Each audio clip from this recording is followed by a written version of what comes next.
Welcome to Let's Talk Special. I am your host, Brittany Major. Today we have two special guests with us. They are a married couple, Jennifer and Josh Graff. They also have a YouTube channel called Growing with the Graffs. And today we are going to discuss how they were able to accept their child's condition and find normalcy within their life, which is what their YouTube channel is all about. So before I introduce them, I am going to share their YouTube video. Here are Growing with the Graffs.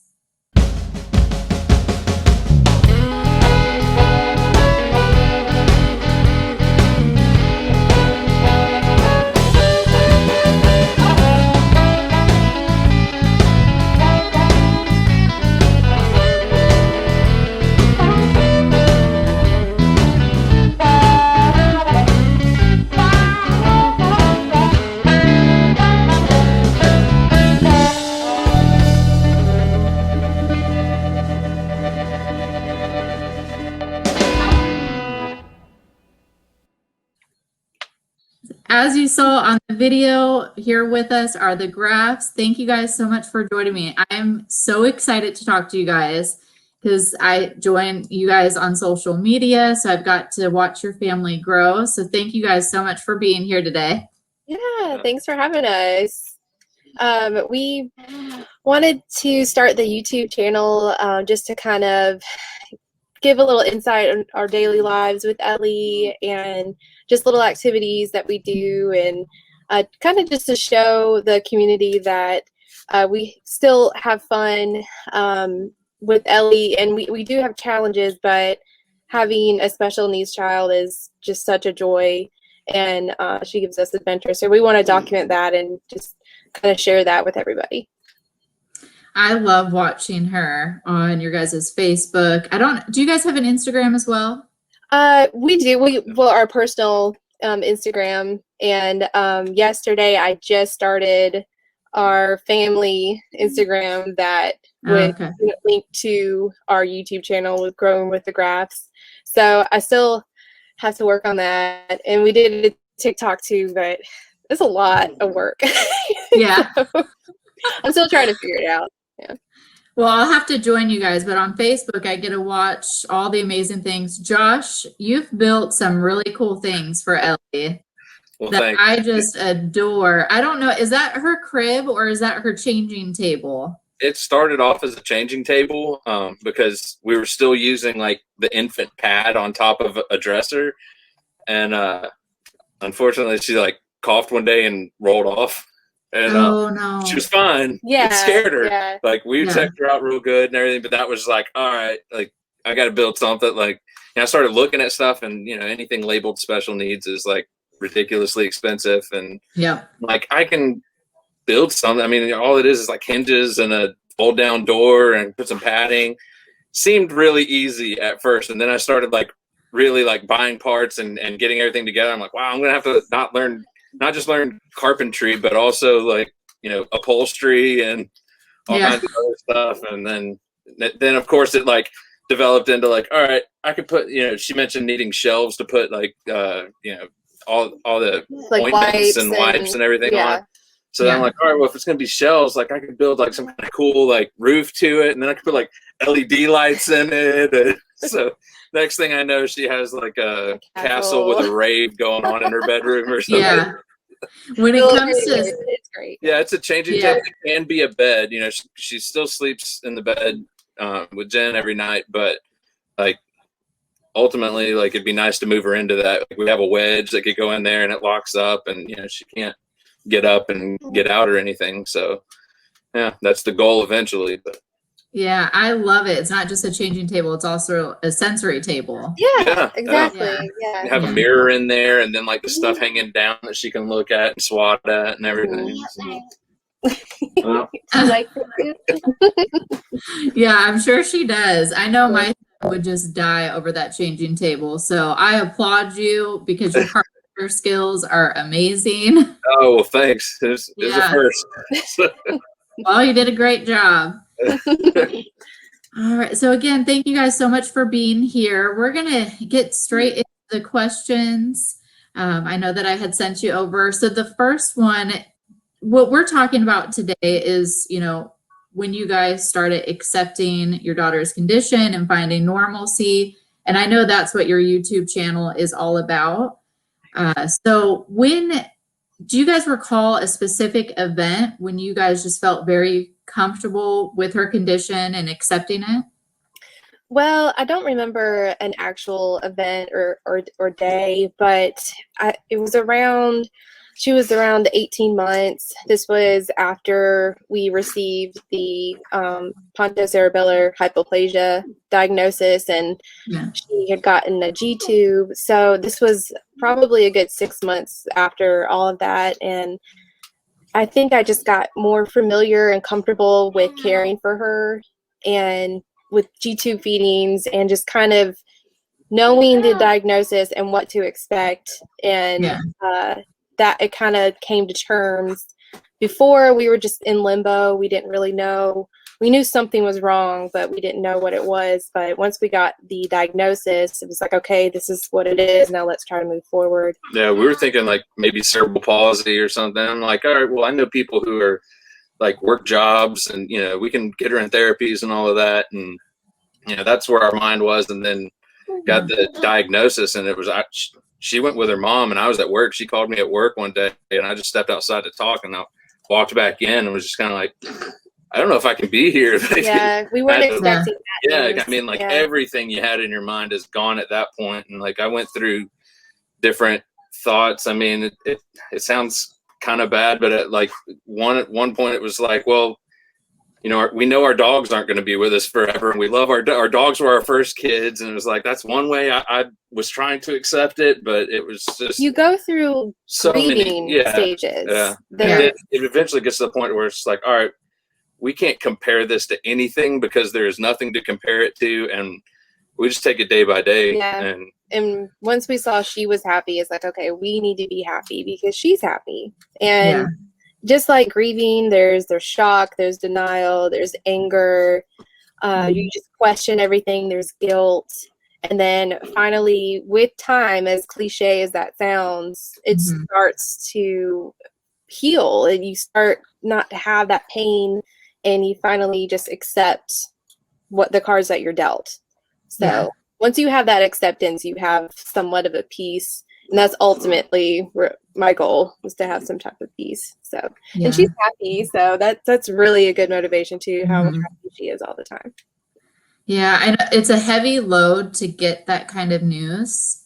And you're right, everybody is indifferent. Everybody grieves differently.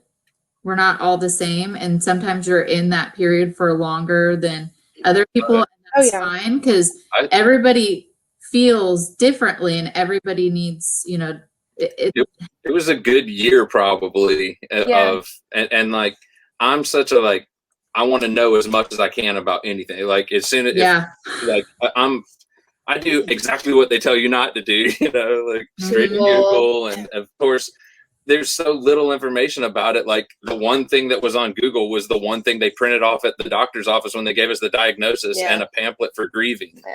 So it's like, all right, well, where do we go from here? Yeah, that's our situation. Like I felt like the doctor didn't really know. So she didn't even go over like what Google says. She had told us stay off of Google. So we didn't, I know some parents, they hear a different prognosis than what we heard.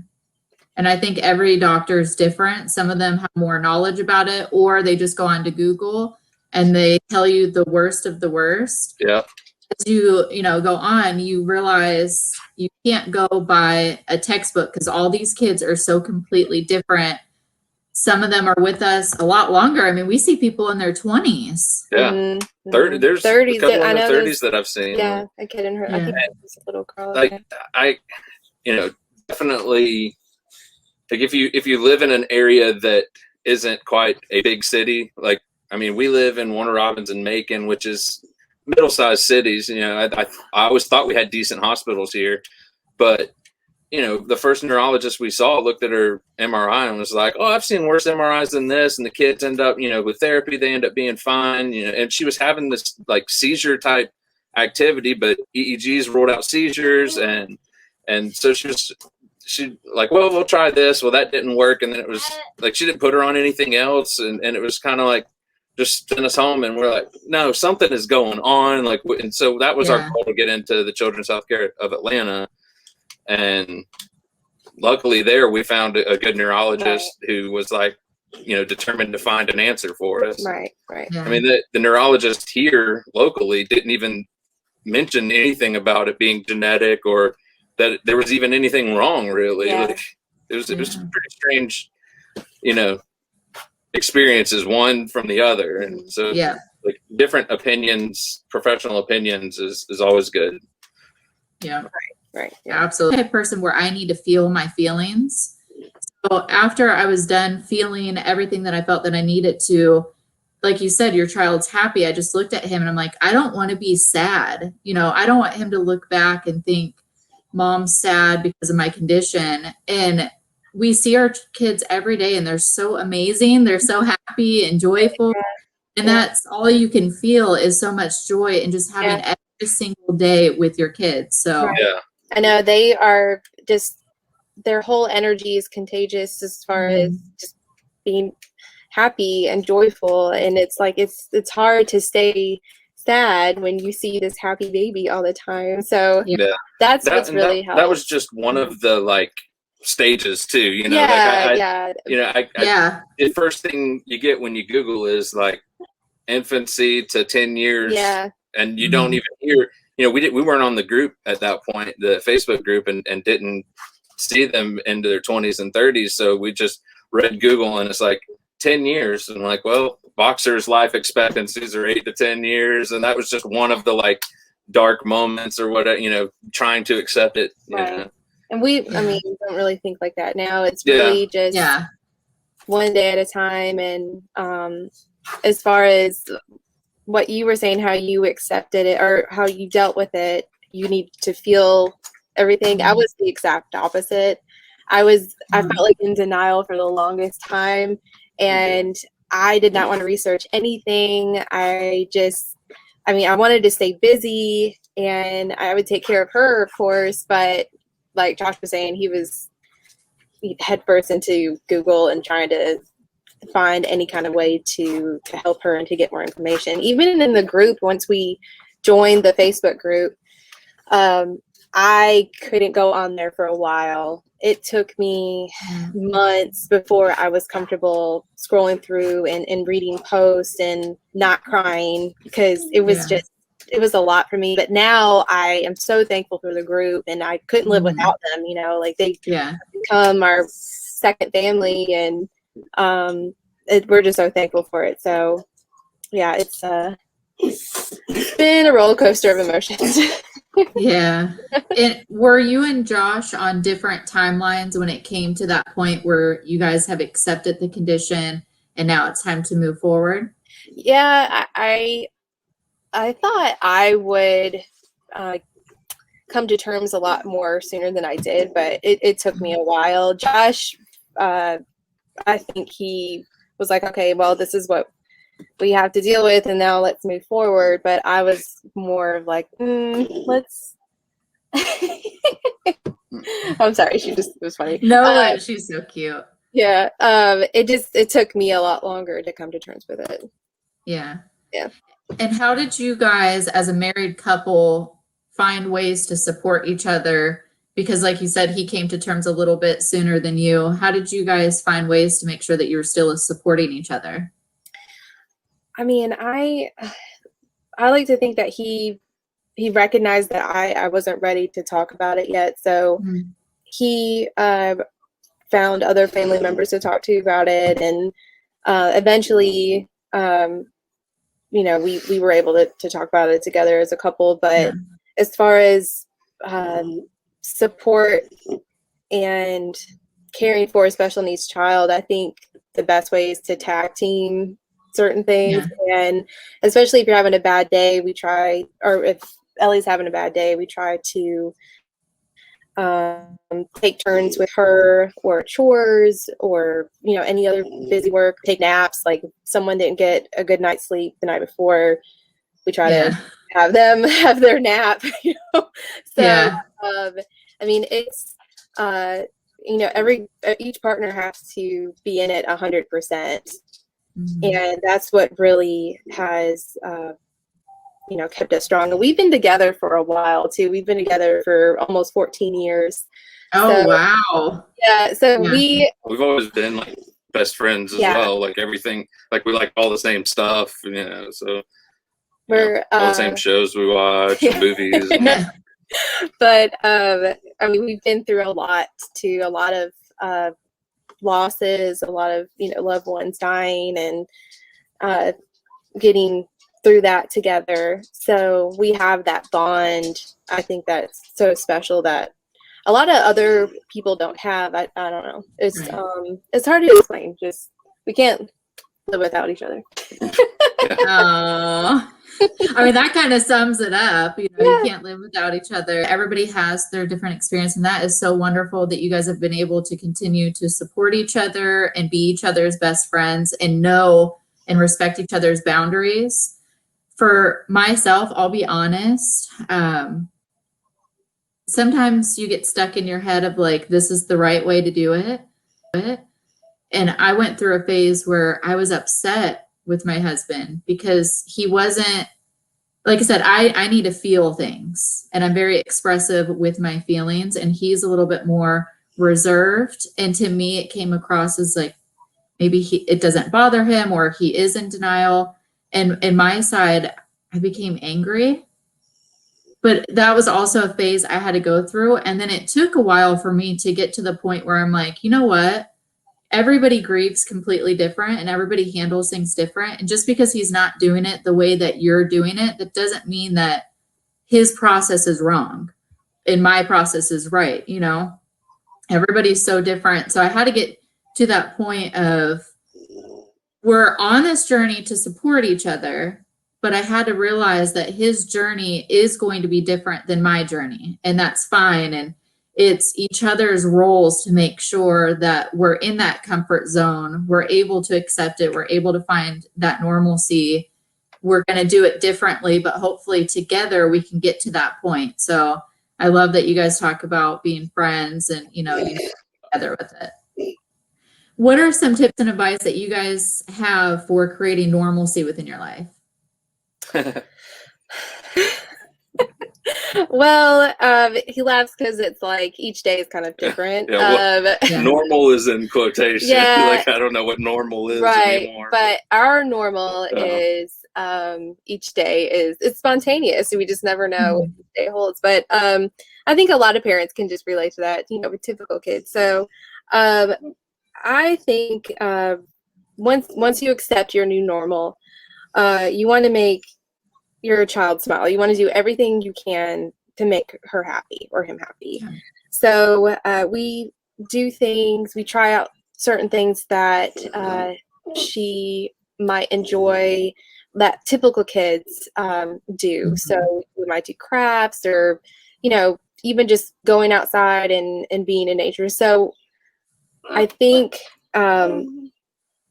just involving her as much as we can in our daily lives is key. And also having a schedule whenever you have those days that isn't so normal, just sticking to a schedule as far as feedings, medications, that's always really important. And then try to put in some type of therapy too, and you can make it fun. It doesn't have to be, this is therapy time, this is what we need to do. But during the holidays, we did carving pumpkins. So we had to stick her hand in the pumpkin and scoop out pumpkin seeds. So the nastiest faces. Yeah, just like, this, what are you making me do? So you know, that you see other kids do, you just try to involve her that way. You might have to help her a little more with coordination and everything, but just to have those experiences with her. Yeah. And I see that you guys got that special chair for your little motorized car.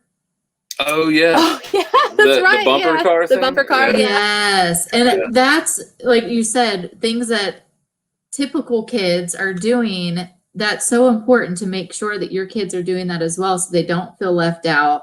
Yeah. And I feel like each of them have like this sense of pride when they're able to do some of those cool things, and you can see her on there like all excited. So or like the upsea harness thing that like the you know, it helps them walk like you attaches to my waist, and then her feet are on my feet, and then we walk. And I remember the first time doing that, it was almost like she was like, just looking around. Yeah, like this dude.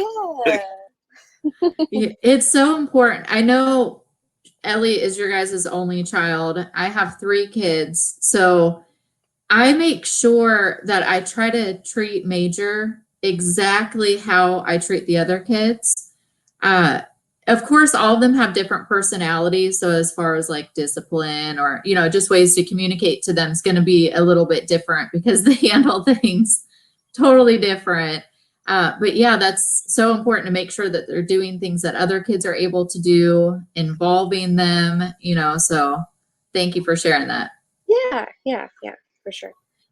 To add on to it, I mean, we take her to the park, an inclusive park, which people don't know, that's where they have handicap accessible playground and swings that have harnesses where, you know, kids that need that extra support can swing with other, and it's right next to like a normal or a typical swing, so they can be around other kids, and then other kids can see them as well, and they can grow up with special needs kids, playing with special needs kids, and there's not this divide. So I think it's important, like you said, like to treat them like they are their own person, and to be around typical kids too, just to get that involvement with peers, because I think that's important. And just being a human, we are social creatures anyway.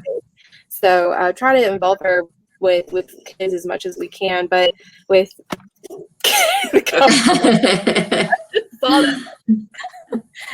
out for AFOs. That's what Josh is doing to help with. Oh, okay. Yeah.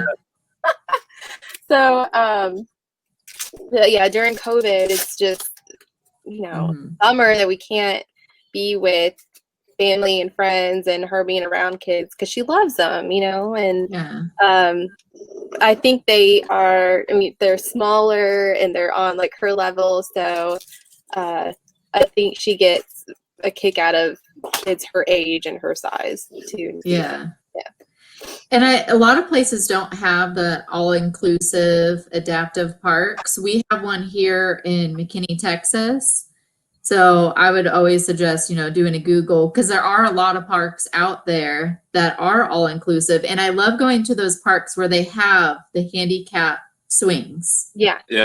And they've just started popping up around here. Like, I mean, I knew of one, and then we kind of said, and it was like 45 minutes away, and we're like, man, I wish there were more closer. And since then we found 2 or 3 that are like, you know, 5-10 minutes away. Yeah.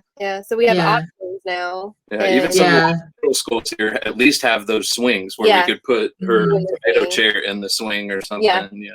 Yeah. And we can go down with her while she's still little. So. And I know, and you said she loves being around other kids around her age. We right now, because of COVID, it's unfortunate because our kids can't interact, and it is so important regardless, typical, atypical children, socialization is so important for growth. And luckily I have my friend Katie, she's been pregnant kind of most of COVID. So she's quarantined, I've quarantined. So we felt really comfortable with having play dates. And it's important to find friends that understand and value what your child's also needing, because she does an amazing job of telling her kids to include Major, because they feel left out, and he gets really upset when he feels left out. And I just loved it, the last little play date we had. She's had her baby now, so I haven't seen her, but they were just loving all over him. And just to see that excitement in their face is everything that we can ask for. So it's important for them to be with kids like them. Exactly. And that's what you want as a parent. If you have a special needs child or not, you just want your child to be included. And I mean, everyone wants to be loved, you know. So it's so funny that you say all of that, because I know that was another part of a question that was I had written that down too, that to include Ellie and not to, push her aside or anything. Because as soon as you give her attention, she lights up and she smiles and wants to talk to you in her own little language. So, yeah, that's really important. And kids, they don't, I know they saw Major as a baby for a while because he's not able to walk and, he army crawls, but he can't crawl. They see it as a little baby, but getting kids to understand, no, they're the same age as you. They're into the same things that you are. So yeah, hopefully COVID will be gone soon. You guys can have those play dates again, or you guys in like a really strong tribe that, is very cautious, because I know that you guys are very big at raising awareness to wearing your mask, social distancing, because there are families out there that, are fragile. Right. Yeah. Unfortunately, in our area, it's there's not many that do any of that. So that's why we've had to pretty much quarantine for a year now. I mean, it's like prior to COVID, we were, it depended on her. We were still trying to figure out her lockups and seizures and everything. If she was having a bad day, sometimes it'd last 20 hours and she'd be throwing up all day, and we couldn't meet with people then. So, we had a handful of days where she got to see her cousins and stuff, and those were great. And then COVID hit, and about that time we got her lockups under control. And so it's like, well, we can't really hang out now because of COVID. But lots of FaceTime though. Yeah, she loves FaceTime. Yeah, there are things that you've asked your friends and family to do just to make sure that they're also being involved with creating normalcy around Ellie's life? Yeah, as far as just kind of what we were going back to with involving Ellie, and they do that without us asking. Anytime we were together, they, always wanted to hold Ellie or talk to her, or play with her. And our family just loves Ellie, and we are just so grateful that we have such a big family to share her with. But COVID, so we can't really see them now. But once it calms down, then we're going to definitely hang out with family again. And then also, really, as far as asking them during flu season, just not to get in her face, because we don't know how the flu is going to affect her. If she does get the flu shot, but you just don't know what other kind of illnesses she might get and how it affects her, because she could get a cold and sometimes would have to be on oxygen. So an ear infection could lead to or is it hospitalization? Yeah, like we just don't know for sure. But and when she, I've had people say like, would you be pushing all of these masks and cleanliness if it weren't COVID, if it were the flu? And my answer is yes. She was born during a bad flu season, and we had a sign on the door that said, use a hand sanitizer, no kissing. Like, we had to put a sign on our front door. Yeah. Had a little station set up right inside the door. And it was funny. Before she was born, it was like, all right, we're not going to be like real strict. I want her barefooted out in the mud, and then, all it takes is a few nights in the NICU right off the bat. And it's like, oh, no, where's my bubble? I know. I was like, okay, well. And that's typical for, typical children too, because I had somebody ask the same thing. And I'm like, well, if I were to have a newborn who clearly doesn't even have an immune system yet, would I allow you around my child even if you had the flu? And the answer is no. So same things with our kids. Their immune system just is not the same as typical children, and people do have to understand that. So COVID, not COVID, regardless, their immune system is just not as strong as typical children. So it's exactly the same. Right. And I know for me, one of my biggest things is when people apologize or they say, oh, poor baby. That's my favor or ask of anybody that comes around, is that they don't say stuff like that around my child. He's very smart. All of our kids are super smart. They understand what is going on. And I don't want him to feel like people are pitying him, Yeah,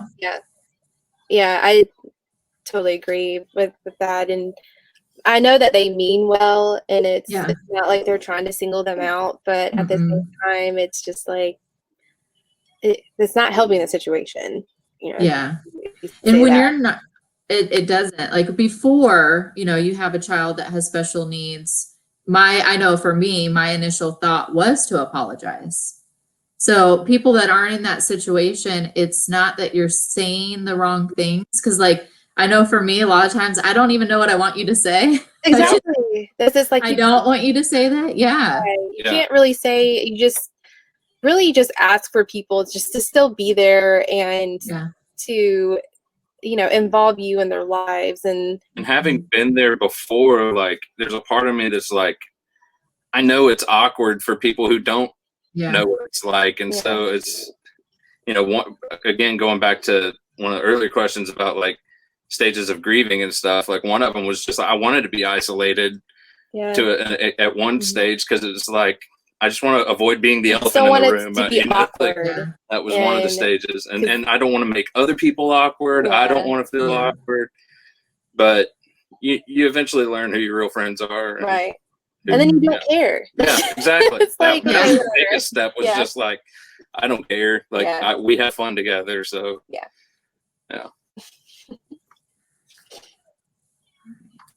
Is there any advice that you guys would give to the audience, or just some words of wisdom if they're going through similar situations as us? Yes. Words of wisdom. It's funny. If you're just finding out the diagnosis, just give it time. And I know they're gonna go through the grieving stages. So just accept you're going through the grieving stages, and then you'll find acceptance. And if you're waiting to get the right medication or trying to find the right doctor, it will come. And that's what we discovered with Ellie and her dystonia and lockups that was just preventing her from thriving and having good days and having therapy. She really didn't get them under control until she was about 2.5, almost 2.5. So, but then we found the right medication, and that was thanks to the Facebook group.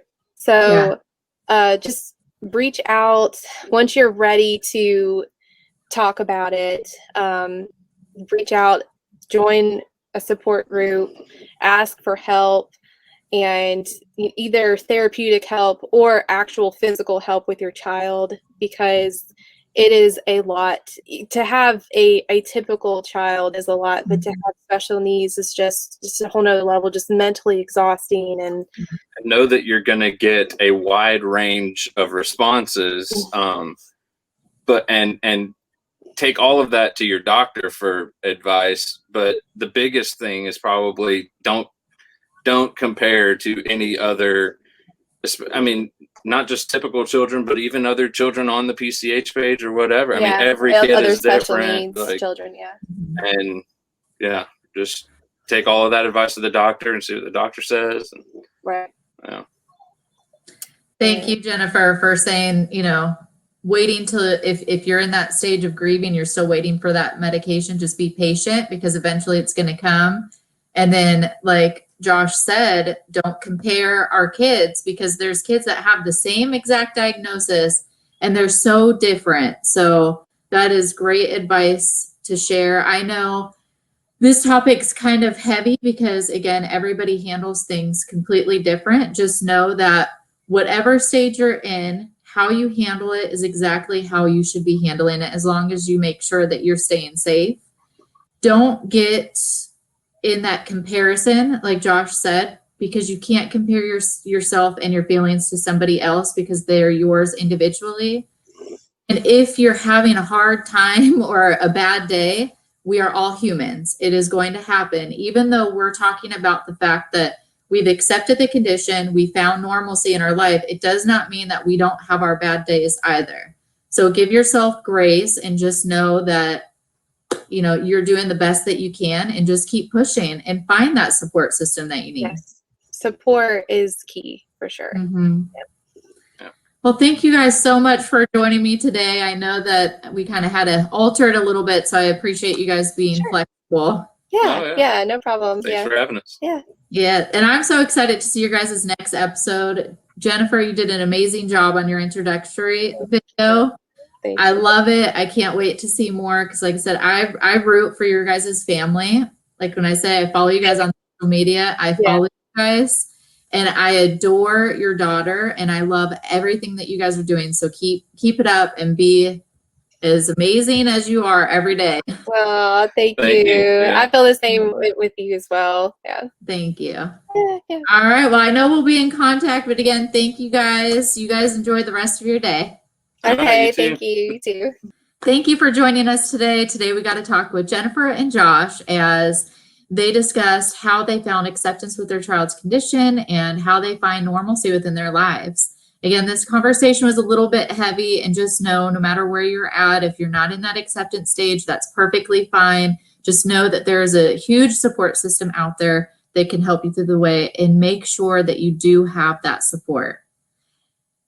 Join them on their new YouTube channel, and they're going to give you a day in the life of the Graphs, and it is called Growing with the Graphs. They've had their first episode just the other week, so make sure that you join them. Next week, we're going to talk with Allison. We are going to be celebrating G-tube feeding, all different ways of how we can feed our children. If that's pureed with real food, G-tube, formula, we're just going to be celebrating that. So please, again, join us next week, and we are going to talk with Allison. Thank you so much. And until next week, stay blessed.